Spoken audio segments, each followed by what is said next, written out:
Team United की तरफ से वाईडी का आपको नमस्कार। आपको ये शायद पता होगा कि 1 तारीख को यानी फ्राइडे के दिन हमारे इलेक्शंस होने वाले हैं, जो 2 हफ्ते पहले रद्द हो गए थे किसी कारण से। तो इस टाइम क्योंकि एक वर्किंग डे पे इलेक्शन रखा हुआ है, इसीलिए टाइम एक्सटेंड किया हुआ है। सवेरे 8 बजे से लेके शाम के यानी रात के 9 बजे तक इलेक्शंस ओपन है। एंड मैं आपसे एक बार रिक्वेस्ट करूंगा कि वर्किंग डे है, बड़ा मुश्किल है टाइम निकालना वर्किंग डे पे, मगर कैसे भी करके प्लीज प्लीज आके अपना वोट डाल के जाइए। आपको कुछ दिन पहले ये किताब मिली होगी अकाउंट्स की। इस टाइम काफी लेट आई है, इनफैक्ट मुझे इलेक्शन जो रद्द हुआ उसके 2 दिन बाद मिली है। इसे पढ़ने में और समझने में और विश्लेषण करने में थोड़ा टाइम लगा, इसीलिए मैं माफी चाहूंगा। मगर वैसे मैं हर डिपार्टमेंट के ऊपर एक छोटा वीडियो 4-5 मिनट का बनाता हूं, बट इस टाइम मुझे समय नहीं मिल पाया है, इसीलिए मैं इस वीडियो में मोस्टली सब डिपार्टमेंट्स को कवर करने की करूंगा। हो सकता है वीडियो थोड़ा सा लंबा हो जाए, प्लीज मुझे झेल लेना। शुरुआत करता हूं मैं कार्ड रूम के साथ। कार्ड रूम के अंदर इस टाइम का लॉस हुआ है 1,93,00,000 रुपीज। पिछले साल था 1,76,00,000। इतने कंप्लेंट्स करने के बाद भी लास्ट ईयर सब वीडियोस दिखाया, फिर भी कुछ घाटा कम नहीं हो पाया है, इनफैक्ट घाटा बढ़ गया है कार्ड रूम का। ओल्ड चेंबर के अंदर पिछले साल 1,11,00,000 रुपए का लॉस था, इस साल भी 1,11,00,000 रुपए का लॉस है। ये हैरानी की बात है कि जब हमें रूम्स नहीं मिलते हैं, टोटली ऑक्यूपाइड है ऐसे कहा जाता है, फिर भी हमारा ओल्ड चेंबर लॉस में दिखाया जा रहा है। बार डिपार्टमेंट पिछले कुछ सालों से लॉस कर रहा था, इस साल एक तब्दील आई है, उसमें 95 लाख रुपए का प्रॉफिट हुआ है। ये एक बड़ा वेलकम चीज है कि प्रॉफिट हुआ है, but at the same time ये सोचने पे मजबूर करता है कि अगर 30-35 लाख रुपया घाटे में चल रहा था और इस टाइम पे 90 लाख रुपए का प्रॉफिट हुआ है, तो ये 1.25 करोड़ रुपया हर साल वैसे कहाँ जा रहा था, ये आप सोच सकते हैं कि इसमें क्या प्रॉब्लम होगी। न्यू चेंबर पिछले साल भी 60 लाख के आसपास का प्रॉफिट दिखा चुका है, और इस टाइम भी 66 लाख रुपए का प्रॉफिट दिखाया है न्यू चेंबर के अंदर। तो न्यू चेंबर एक ऐसा डिपार्टमेंट है जो हमें एक रेगुलर छोटी मोटी इनकम दे रहा है। स्पोर्ट्स कॉम्प्लेक्स लास्ट ईयर भी 1,48,00,000 रुपए का लॉस दिखाया हुआ था अकाउंट्स में, इस टाइम 1,43,00,000 रुपए का लॉस है स्पोर्ट्स चेंबर में। तो ये लगातार चल रहा है, नियरली 1.5 करोड़ का लॉस। स्विमिंग पूल पिछले साल 1,01,00,000 रुपए का लॉस दिखाया हुआ था, इस टाइम पे वो बढ़ के 1,35,00,000 पे पहुंच गया है। So swimming pool is bleeding the club, अगर आप समझे इस बात को। केटरिंग डिपार्टमेंट पिछले साल मैंने आपको कहा था कि 6,17,00,000 रुपए का लॉस था, मगर ये लॉस कम हुआ था क्योंकि आपके पास अदर इनकम था, रेवेन्यू था, जैसे आपकी रॉयल्टीज थी डेकोरेटर से, फिर आपके हायरिंग चार्जेस थे एंड केटरिंग का था।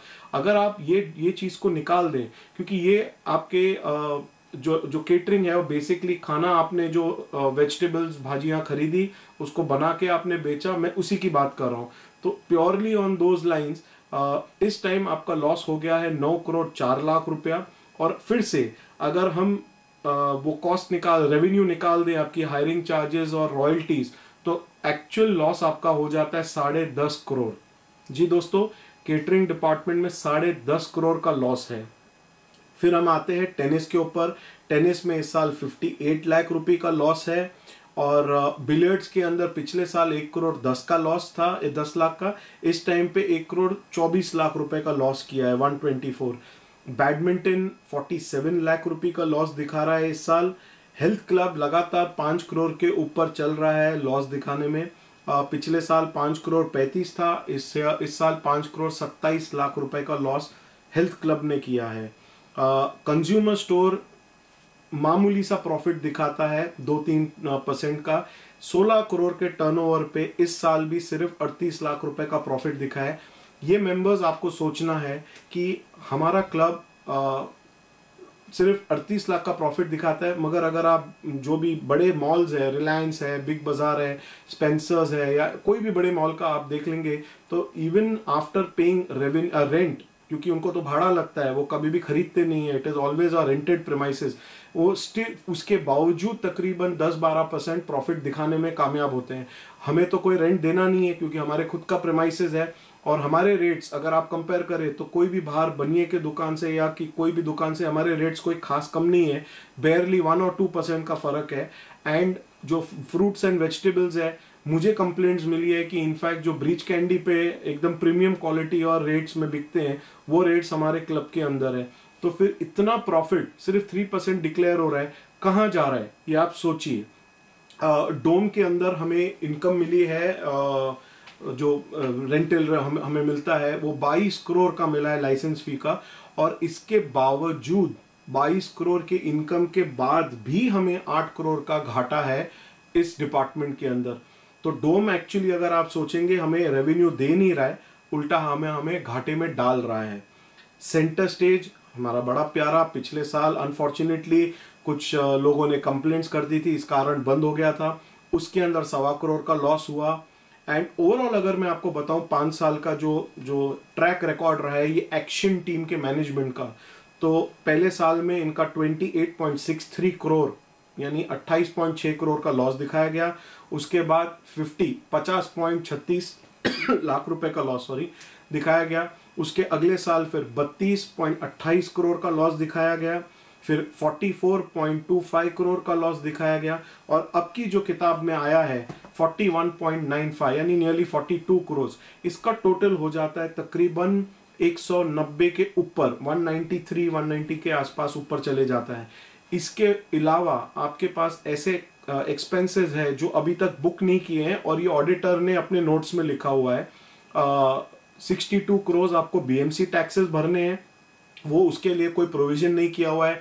ग्रेच्युटी के लिए हमने प्रोविजंस नहीं किए हुए हैं, और ऐसे और भी कुछ इलेक्ट्रिसिटी के, दिल्ली के एक्सपेंसेस है वगैरह वगैरह, बहुत सारे एक्सपेंसेस है जो ऑडिटर ने अपने ऑडिटर नोट्स में लिखा हुआ है कि they have not been provision नहीं किया है उसके लिए। तो एक्चुअली जो लॉस है वो काफी ज्यादा है, नॉट 190, बट हम जो दिखाया हुआ है उसको पकड़ते हैं तो 190 करोड़ के ऊपर आपका लॉस है। अब दोस्तों एक अफवाह जो ये blue team, United active force और एएमजी अतुल मारू ग्रुप जो फैला रहा है, ये कह रहे हैं कि हम यानी team United front action team से आगे चल के मिल जाएंगे, हमारे बीच में समझौता हो गया है, हमारा गठबंधन हो जाएगा। अब हो जाएगा और ये सब फ्यूचर के बातें कर रहे हैं, जबकि उन्होंने तो आज हैंडशेक कर ही लिया, हाथ मिला लिया है, और ये तो खुलेआम पब्लिक में बोल भी रहे हैं कि वी आर स्टैंडिंग टुगेदर।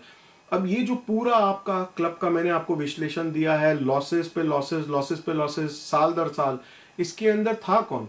ये यूनाइटेड एक्टिव फोर्स जो था, ये 2 साल पहले यानी लास्ट इलेक्शन के पहले पूरा का पूरा एक्शन टीम से ही जुदा हुआ। ये साल यानी तकरीबन 2018 जून के आसपास अतुल मारू एक 15 लोगों को लेके ऐसे दिखा रहे हैं कि हम अलग हो गए हैं एक्शन टीम से। दोस्तों ये जो पूरा क्लब का आज लॉस का जो एक सिनारियो है, मैं पर्सनली इसको मानता हूं कि ये एएमजी, यूएएफ और एक्शन इसके सब इक्वली भागीदार हैं, क्योंकि है तो सब पैदाइशी एक्शन ग्रुप से ही, एक्शन टीम से ही निकले हुए लोग हैं। और जब भी इनको कुर्सी नहीं मिली या इनको पावर शेयरिंग नहीं मिला या और जो भी इनकी अंडरस्टैंडिंग्स में कोई प्रॉब्लम आई, तो इनमें से 2 टूट के गए, 4 टूट के गए, ऐसे करके इन्होंने अपनी अलग टीम खड़ा करने की कोशिश की है। मेरे लिए जो मैं ब्लेम करता हूं पूरा का पूरा ये तीनों टीम के ऊपर, ये एक तरह से कंबाइंड थे और इनके ही कार्यकाल के अंदर ये सब क्लब का घाटा हुआ है। और लास्टली हमारे बारे में जो ये बात अफवाह फैला रहे, दोस्तों 5 साल से मैं लगातार आपको वीडियोस और नेहरू में मैंने आपको प्रेजेंटेशन दिया है, क्लब में मैंने प्रेजेंटेशन दिया है, मैं हमेशा एक्शन के खिलाफ प्रेजेंटेशन देते आ रहा हूँ, पूरा अकाउंट्स आप लोगों को समझाने की कोशिश करता हूँ कहाँ एक्शन टीम गलत कर रही है, क्लब को नुकसान में डाल रही है, और ये हम पे ब्लेम डाल रहे हैं, हम पे हमें अक्यूज कर रहे हैं कि हम जाके एक्शन टीम के साथ मिलेंगे। मैं आपके सामने ये रिकॉर्डिंग में खुलासा कर रहा हूँ, प्लीज ये रिकॉर्डिंग संभाल के रखना। किसी भी हालत में हमारे टीम यूनाइटेड फ्रंट वाले कोई भी एक्शन टीम या कोई भी दूसरे ग्रुप के साथ कोई समझौता नहीं करने वाला है। We are happy if we get into opposition, we will play the role of a positive, proactive opposition, जहां पर हमें लगे कि क्लब की सहायता, क्लब की मदद करने में अगर कोई मैनेजमेंट को कहां पर हमें हेल्प करना है हम हेल्प करेंगे। जहां हमें लगा कि मैनेजमेंट कोई गलत डिसीजन ले रहा है जिसके कारण हमारे क्लब को ठेस पहुंच सकती है, तो हम बिना सोचे उसका विरोध करने वाले हैं। ये मैं आपके सामने आज खुलासा कर रहा हूं। प्लीज मैं आपसे हाथ जोड़ के रिक्वेस्ट कर रहा हूं, कोई भी इन रूमर्स के ऊपर, बेसलेस अफवाहों के ऊपर आप ना जाइए। ये हमारे ऊपर कुछ दाग लगाने के लिए इनके पास है नहीं, क्योंकि हम पावर में आए नहीं है कभी, हम बेदाग है। इसीलिए बस एक अफवाह फैलाने की कोशिश की है कि हम मिलने जा रहे हैं एक्शन टीम के साथ। मैं आपके सामने ये वादा कर रहा हूं, हम में से कोई भी किसी भी ग्रुप के साथ मिलने वाला नहीं है। इनफैक्ट मैं आपको बता दूं कि एक्शन टीम के पास तकरीबन 20 के आसपास वोट्स है, 18-20, एंड इवन यूएफ के पास में 20 वोट्स है। हमारे पास 6 वोट है और 12 का इलेक्शन हो रहा है।